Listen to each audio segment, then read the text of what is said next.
I'm going to do more or less a speed test here to see how fast I can get through this. So you can see I have an upcoming landing page. This upcoming landing page, you can put an email address at the top. Someone like Zach at techvader.com can go down here and pick out the games. He's picked out, say, that one. We send a counter invite. Pretty easy to understand. That data shows up back here in our dashboard under View Events for that particular event. If we go down here, refresh the dashboard itself, we gather data from the APIs. Those APIs push data to this dashboard, and we collect the RSVPs here.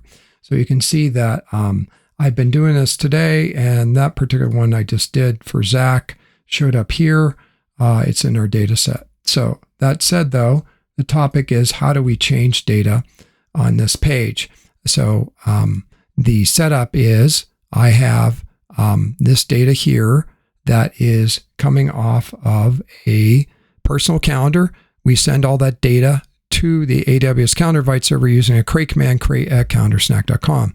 Now, when you do that, that stubs in the infrastructure for us to remember the calendar invite itself through a more elaborate process, which I won't get into here, but it is stubbed out up here in a more elaborate drawing. And that elaborate drawing basically says we're storing the data here. We just assemble it and get it ready for preparation when we use our API to actually call the data out of storage layer and actually send out the calendar invites and track them with our API engine. APIs are over here. Let's get back to the demo. So I'm going to pick out one of these here. You can see that this is one of the 17 games I've sent. Those games are already registered in the AWS calendar invite server database. They're here. Here are the 17 upcoming games. These 17 games from my personal calendar here match these over here.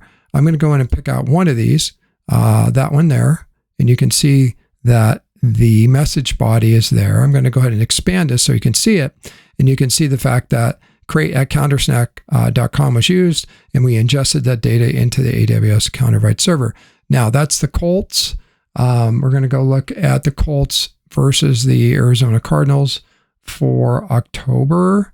So that's 10, 12. So as I track it, you got to keep a pretty good mental footprint of what's going on since we are looking at, a lot of data. Okay, there it is there.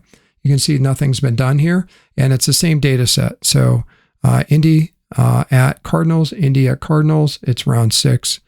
This is round 6 at Lucas Oil Stadium. So what I'm going to do over here is prove to you that we ingest the data. So stop by and get a corn dog at booth number 412.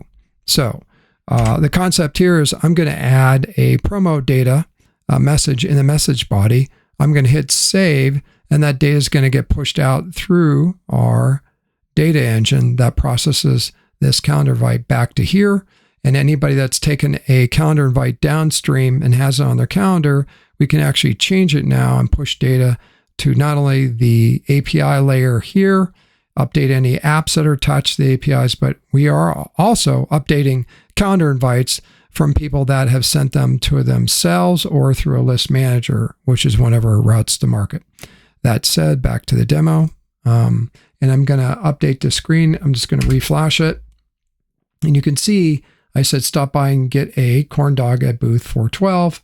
Now let's go back to this page here. That was for October 12th. When I go look at it here, you'll see that the data has not been updated here, and that's because I have not refreshed this page. Go get the data off our API gateway. Let's go back to October 12th and prove it. Stop by and get a corn dog at booth 412. That's the end of the demo. Thanks for stopping by here on a Sunday.